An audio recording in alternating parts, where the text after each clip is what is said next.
Hello students, welcome to our channel Edu Navigator, your ultimate learning hub।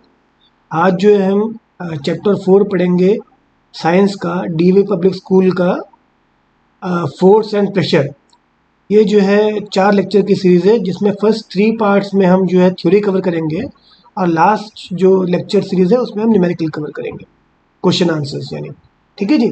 तो अभी जो first part है, अभी आज हम फर्स्ट पार्ट पढ़ने जा रहे हैं। इसमें जो हम टॉपिक्स कवर करेंगे वो है फोर्स 4.1 और इफेक्ट्स ऑफ फोर्स। तो इफेक्ट्स ऑफ फोर्स में क्या है? Change in state of motion, change in shape, size of an object. तो today we will be covering this in lecture 1। तो इस लेक्चर को आप पूरा ध्यान से जो है आखिरी तक देखिएगा, जैसे कि आप जो है एग्ज़ाम में कोई भी क्वेश्चन आराम से सॉल्व कर पाए और चैप्टर के इन बिटवीन क्वेश्चन आप आराम से सॉल्व कर पाए। और हमारी और वीडियोस को देखने के लिए हमारा बेल आइकन जो है क्लिक कीजिए, जिससे कि आपको एकदम से नोटिफिकेशन मिल जाए। तो चलिए आगे बढ़ते हैं। तो ये जो है हमारे जो लेसन प्लान है, हम लेक्चर 1 में जो है और लेक्चर 2 लेक्चर 3 में इस तरह से पूरे चैप्टर को कवर करेंगे और लेक्चर 4 में जो है हम जो है क्वेश्चन आंसर्स करेंगे। ठीक है, तो चलिए आगे बढ़ते हैं। 4.1 दैट इज फोर्स। तो फोर्स में what is force? We all know that motion is an integral part of our life. हम सबको ये पता है कि जो मोशन है ये integral part of our life है। इसका मतलब क्या हुआ कि हमको कोई भी अगर काम करना है तो उसके लिए हमको एक जगह से दूसरी जगह मूव करना पड़ेगा। तो हमारी लाइफ का एक इंटीग्रल मतलब अभिन्न अंग है। ठीक है। In class 7 we have talked about the details of motion of an object moving along a straight line। तो क्लास 7 में हमने पढ़ा था कि motion of objects moving along a straight line, जो स्ट्रेट लाइन में ऑब्जेक्ट्स मूव करते हैं उसके बारे में हमने क्लास 7 में पढ़ा था। We now know that motion of an object can be uniform और नॉन यूनिफॉर्म इन नेचर। तो जो मोशन किसी भी ऑब्जेक्ट का यूनिफॉर्म भी हो सकता है और नॉन यूनिफॉर्म भी हो सकता है। ठीक है, नेचर में। However we have not looked at the causes of motion. लेकिन जो मोशन है वो किस कारण से उत्पन्न या पैदा होता है वो हमने अभी तक नहीं देखा। ठीक है, हमने डिफरेंट टाइप्स ऑफ मोशन पढ़े थे, जैसे rectilinear motion, rotational motion, simple harmonic motion, है ना, और periodic motion, uniform and non uniform motion. तो हमने ये डिफरेंट टाइप्स ऑफ मोशन पढ़े थे, लेकिन हमने ये नहीं पढ़ा था कि मोशन जो है किस कारण से होता है, मोशन को क्या चीज़ कॉज करती है। ठीक है, when and why does the speed of an object change with time. किसी भी ऑब्जेक्ट की स्पीड जो है कब और कैसे चेंज होती है टाइम के साथ। इस पूरे पैराग्राफ में हमने क्या पढ़ा है? हमने ये पढ़ा है कि हमने क्लास 7 में क्या पढ़ा था, डिफरेंट टाइप्स ऑफ मोशन पढ़े थे। यूनिफॉर्म नॉन यूनिफॉर्म पढ़ा था मोशन, स्ट्रेट लाइन में और कर्व लाइन में रोटेशनल मोशन पढ़ा था, सर्कुलर मोशन पढ़ा था, है ना। और हमने पीरियोडिक मोशन पढ़ा था, है ना, जैसे कि डे एंड नाइट हो गया, है ना, अर्थ रिवॉल्व्स राउंड द सन, है ना, वो सब चीज़ें हमने पढ़ी थी। लेकिन हमने जो है पिछली क्लास में अब तक ये नहीं पढ़ा था कि व्हाट कॉजेज मोशन, मोशन क्यों होता है। ये हमने इस क्लास में भी पढ़ना है। ठीक है, और किस कारण से जो है स्पीड ऑफ ऑब्जेक्ट जो है चेंज होता है विद रिस्पेक्ट टू टाइम। ठीक है, तो चलिए नेक्स्ट पैराग्राफ की तरफ पढ़ते हैं। We all know that object at rest does not start moving on its own. हम सबको ये पता है कि अगर कोई भी ऑब्जेक्ट रेस्ट में है, मतलब रुका हुआ है, रेस्ट मतलब रुका हुआ है, तो वो अपने आप ही मूव नहीं करेगा। ठीक है, अगर कोई भी चीज़ रेस्ट रुकी हुई है तो क्या वो अपने आप मूव करने लग जाएगी? नहीं मूव करेगा। Some effort is needed to make it move, यानी कुछ आपको एफर्ट लगाना पड़ेगा, कुछ फोर्स लगाना पड़ेगा उसको मूव करने के लिए। फ्रॉम आवर एवरीडे एक्सपीरियंस, हमारे रोज़मर्रा के एक्सपीरियंस के हिसाब से, हर दिन के एक्सपीरियंस के हिसाब से, we know that we have to push or pull a table or chair or an almirah if we wish to change its position in a room. तो हमारे रोज़मर्रा के एक्सपीरियंस के हिसाब से, जैसे हम भी अपने घर में होते हैं, तो अगर हमें चेयर में बैठना है या किसी को चेयर देनी है या अलमीरा खोलनी है, बंद करनी है, तो उसके लिए हमको एफर्ट करना पड़ता है, यानी हमको उसमें कुछ फोर्स लगाना पड़ता है जिससे कि उसकी पोजीशन चेंज होती है अपने रूम में। ठीक है, we push or pull an object, यानी कि हम उस ऑब्जेक्ट को या तो पुश करते हैं, चेयर को पुश करते हैं, या तो पुल करते हैं ऑब्जेक्ट को। We are exerting a force, और जब हम ये करते हैं पुश और पुल, तो इसका मतलब हम फोर्स को एक्सर्ट करते हैं, तभी तो वो पुश या पुल होगा। जब हम दम लगाएंगे या फोर्स लगाएंगे तभी तो ऑब्जेक्ट मूव करेगा, या पुश या पुल के कारण फोर्स लगेगा। ठीक है। Football at rest has to be kicked to send it over a distance, यानी कि अगर एक फुटबॉल आपके ग्राउंड में पड़ी हुई है, एक जगह पे स्टेशनरी रेस्ट है, स्टेशनरी मतलब रेस्ट पे है, तो उसको अगर आपको मूव करना है तो उसको आपको किक करना पड़ेगा, है ना, जिससे कि वो कुछ डिस्टेंस ट्रैवल करे। तो किक मारने के लिए आपको आपके अंदर आपको फोर्स लगाने पड़ेगा, ठीक है। We again say that we are exerting a force on it, तो हम इसलिए ये कहते हैं कि हमको उसमें फोर्स लगाना पड़ता है। We therefore say that when we exert a force we push, pull, kick और lift an object।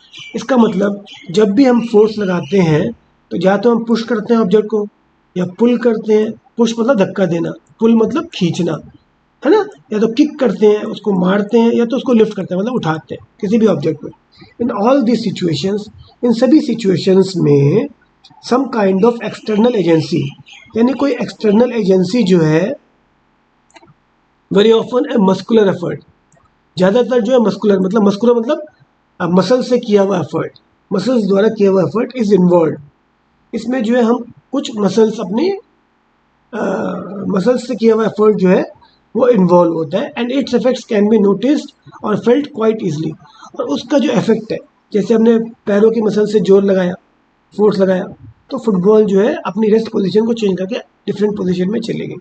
या हमने हैंड के मसल्स में जोर लगाया तो हमने चेयर को पुश या पुल किया, अलमीरा को ओपन या क्लोज किया, ठीक है। इससे हमें इसका नोटिस हुआ उसके चेंज में, यानी कि पोजीशन उसकी चेंज हुई। It follows that we need an external force to move a body, यानी कि अगर हमको किसी भी बॉडी को मूव करना है तो हमको एक्सटर्नल फोर्स की जरूरत पड़ेगी फ्रॉम इट्स रेस्ट पोजीशन, उसकी रेस्ट पोजीशन से, टू स्टॉप और टू मूव ए बॉडी, यानी इसको स्टॉप करना है। मान लो तेज फुटबॉल आ रही है एकदम, इसको रोकोगे तो उसमें आपको फोर्स लगाना पड़ेगा, और अगर रुकी हुई फुटबॉल है उसको आपको मूव करना है, उसमें भी आपको फोर्स लगाना पड़ेगा। तो इस पेज में हमने पढ़ा है कि अगर हमको कोई भी चीज़ को मूव करना है तो उसके लिए हमको फोर्स लगाना पड़ता है, और फोर्स जो है पुश, पुल, किक, लिफ्ट, इस फॉर्म में किसी भी फॉर्म में हो सकता है, ठीक है। और ये जो है एक एक्सटर्नल एजेंसी जो है उस ऑब्जेक्ट पर फोर्स लगाती है। जैसे फुटबॉल एक एक आइटम है और हम जो है एक्सटर्नल एजेंट है जिसने उसको किक मारी, ठीक है। तो एक्सटर्नल एजेंसी है मस्कुलर फोर्स या मैकेनिकल फोर्स, जैसे मशीन भी फोर्स लगा सकती है, तो वो फोर्स लगाती है किसी भी ऑब्जेक्ट को मूव करने के लिए या स्टॉप करने के लिए, ठीक है। तो ये जो है हमने पहले पेज में ये पढ़ा है। तो चलिए दूसरे पेज की तरफ चलते हैं।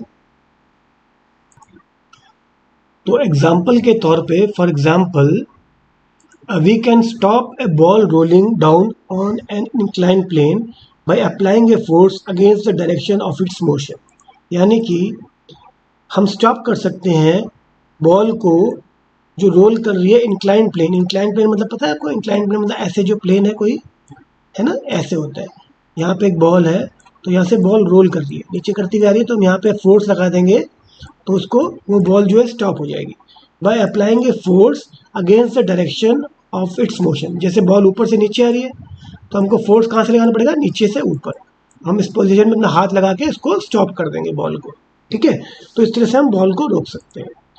We can thus say that force is push or pull which comes into play when there is an interaction of one object with another object। यानी कि हम ये कह सकते हैं कि फोर्स क्या है? एक पुश या पुल है, या तो धक्का दो या खींचो, जो कि विच कम्स इनटू प्ले, यानी कि जब वो रोल में आता है।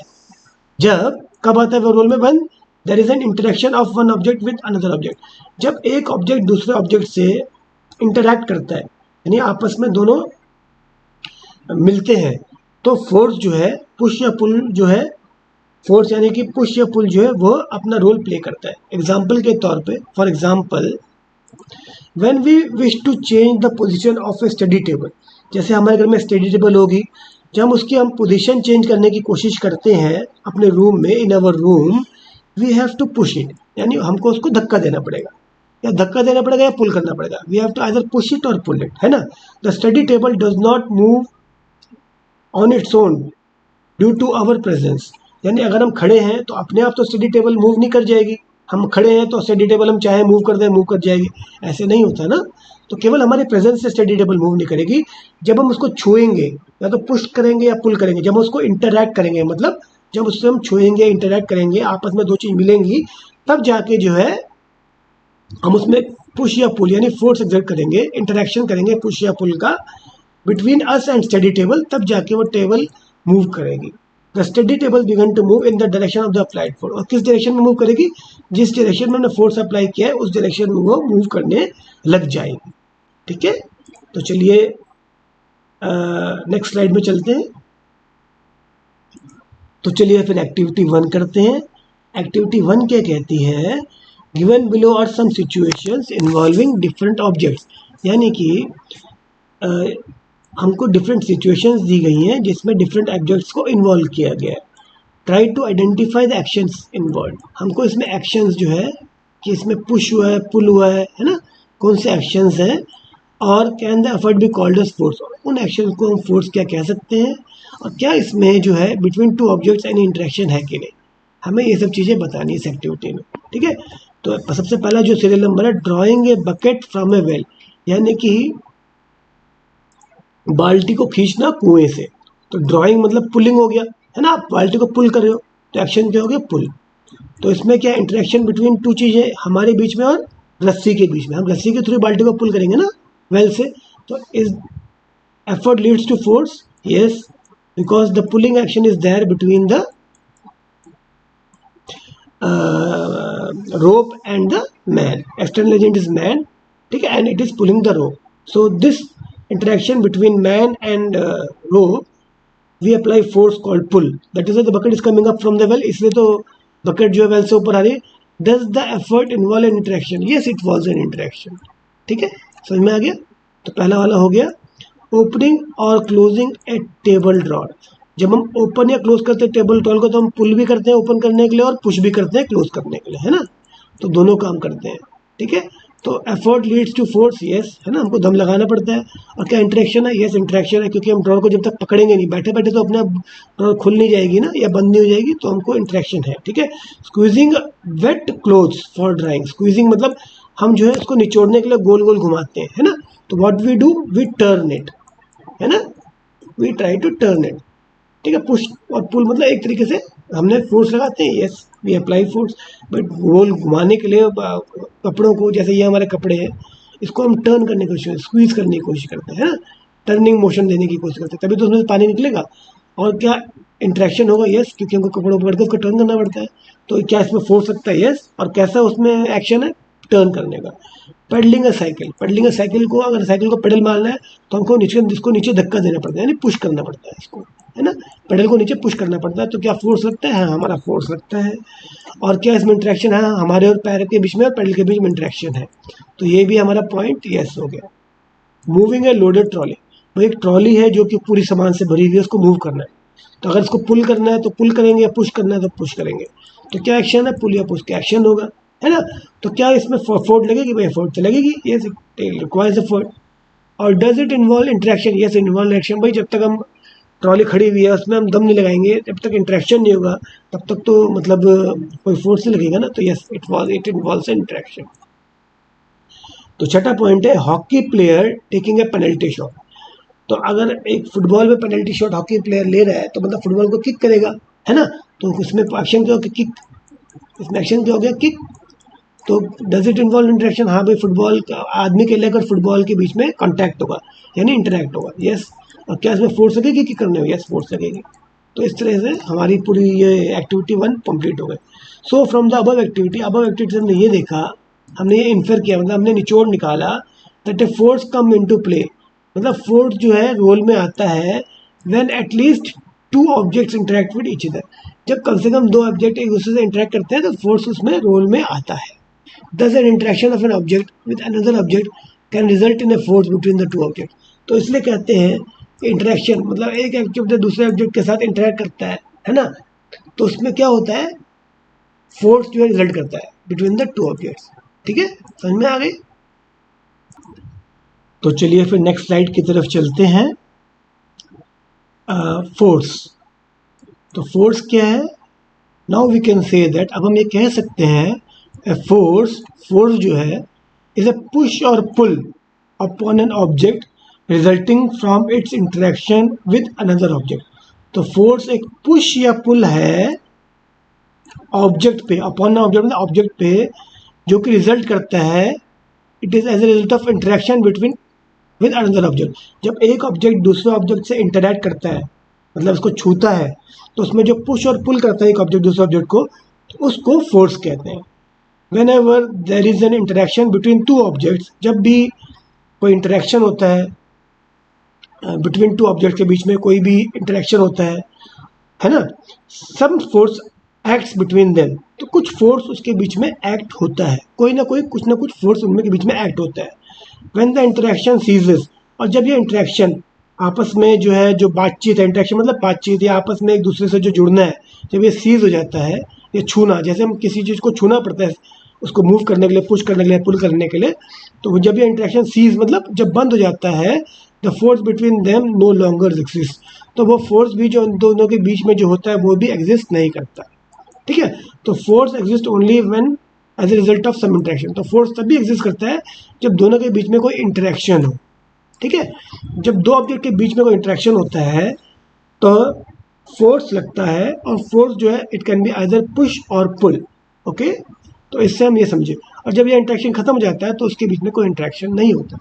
ठीक है, तो उसके बीच में कोई फोर्स नहीं लगता, इंटरेक्शन नहीं होता, फोर्स नहीं लगता। ठीक है, डू यू नो, क्या आपको पता है, force does not always involve effort by living things या लिविंग बींग्स, तो फोर्स जो है हर समय जो है, नॉट ऑलवेज मतलब हर समय इन्वॉल्व नहीं करता एफर्ट, मतलब हर समय हमको जोर नहीं लगाना पड़ता लिविंग बींग्स को, लाइक ह्यूमंस को और एनिमल्स को फोर्स लगाने के लिए हर समय जोर नहीं लगाना पड़ता। Force can also be due to many natural causes, जो फोर्स है कई नेचुरल कॉजेज के कारण भी हो सकता है।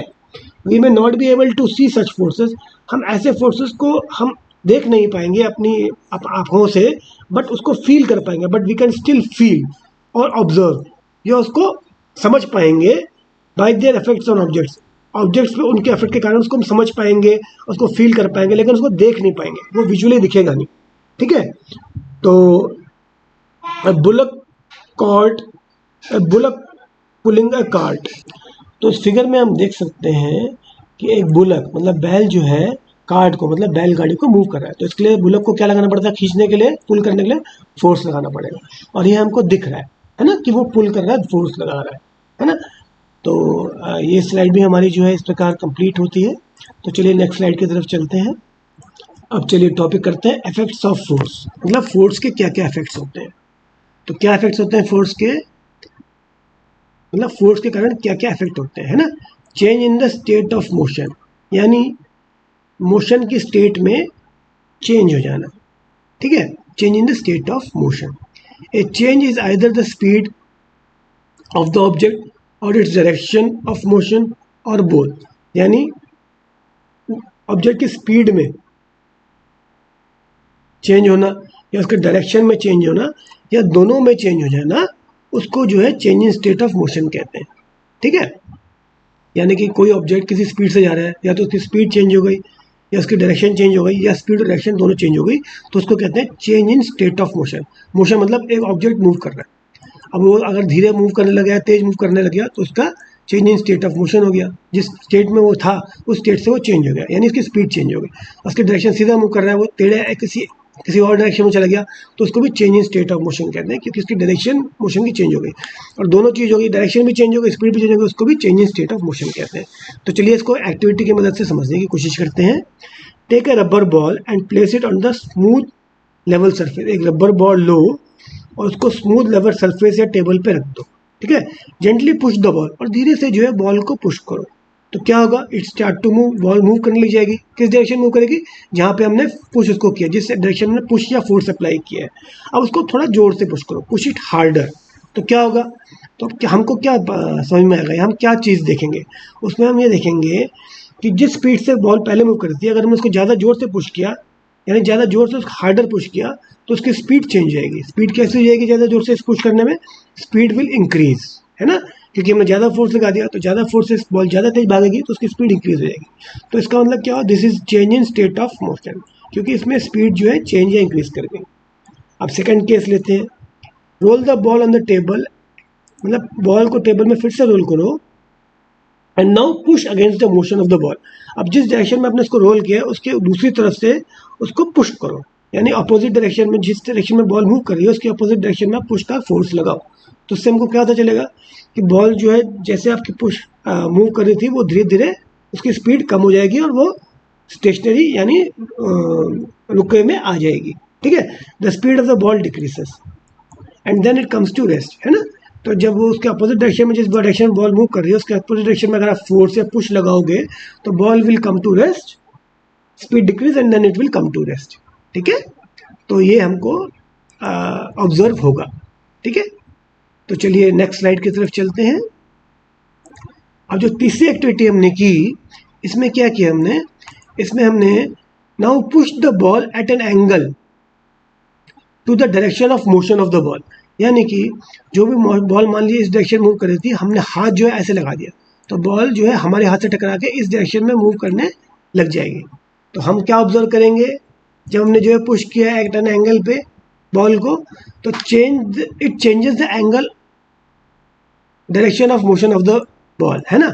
जब हमने angle change the angle of the hand with respect to direction of the motion of the ball, यानी कि बॉल इस डायरेक्शन मूव करी थी, पहले तो हमने डायरेक्टली उसको सीधा रोक दिया था तो बॉल वहीं पर रुक गई थी, लेकिन हमने हाथ जो है किसी एंगल में लग दिया तो उससे क्या हो गया, बॉल की डायरेक्शन जो है चेंज हो गई, उसकी स्पीड भी चेंज हो गई। Does your effort result in change in direction of the motion of the ball? Yes, also speed of the ball also changes.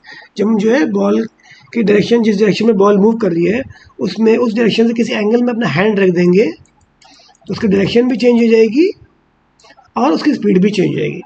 तो फ्रॉम द अबव एक्टिविटी, ऊपर की एक्टिविटी से हमको ये पता चलता है that a force applied on an object में चेंज इट्स स्पीड, डायरेक्शन और बोथ, यानी कि जब हम फोर्स अप्लाई करते हैं किसी भी ऑब्जेक्ट में तो या तो उसकी स्पीड चेंज हो जाएगी ऑब्जेक्ट की, या तो उसकी डायरेक्शन चेंज हो जाएगी, या दोनों ही चेंज हो जाएंगे, ठीक है। तो इससे हम ये सीखते हैं।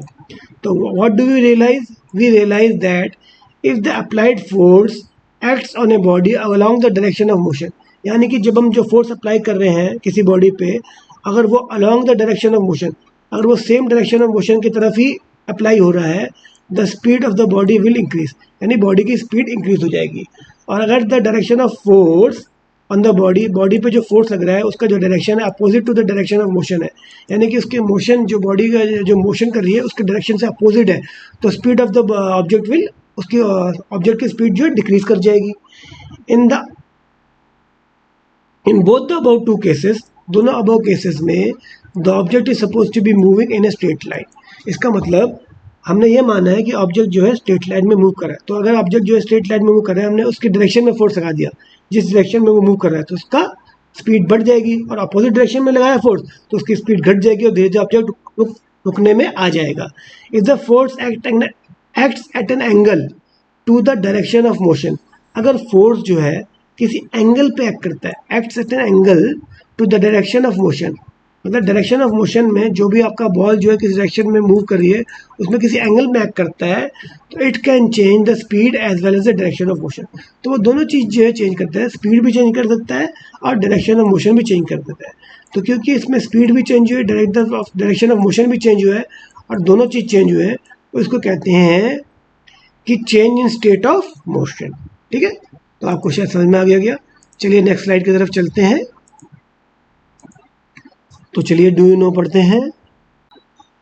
When a large body hits A small body, जब एक बड़ी बॉडी जो है छोटी बॉडी को हिट करती है तो क्या होता है, the forces acting on both the bodies are equal in magnitude but opposite in direction, यानी कि जो उसमें जो फोर्सेस एक्ट करते हैं, जो इंटरेक्शन से, स्मॉल बॉडी और लार्ज बॉडी के इंटरेक्शन से जो उनके बीच में फोर्सेस एक्ट करते हैं ऑन बोथ द बॉडीज, दोनों बॉडीज़ पे, वो इक्वल होते हैं मैग्नीट्यूड में, मतलब उनका जो मैग्नीट्यूड इक्वल होता है, मैग्नीट्यूड मतलब उसकी जो वैल्यू होती है वो इक्वल होती है, लेकिन जो उनकी डायरेक्शन होती है, डायरेक्शन इज अपोजिट, मतलब दोनों बॉडीज़ पे जो फोर्स की डायरेक्शन है वो अपोजिट डायरेक्शन में एक्ट करते हैं, लेकिन जो वैल्यू है, जो मैग्नीट्यूड है वो इक्वल होती है स्मॉलर बॉडी में और लार्जर बॉडी में।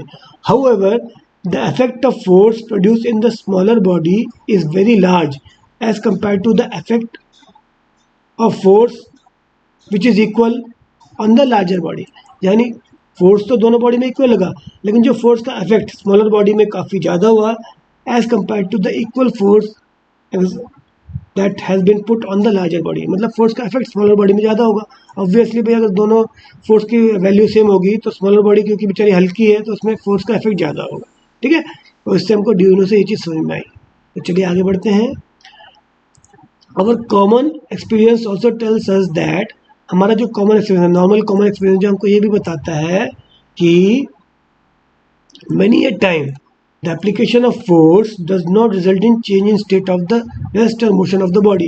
मतलब कई बार जब हम फोर्स लगाते हैं या फोर्स को अप्लाई करते हैं तो वह जो है बॉडी के रेस्ट या मोशन की स्टेट को चेंज नहीं करता। मतलब change in state is not observe in the body, either it is of the rest or of the motion.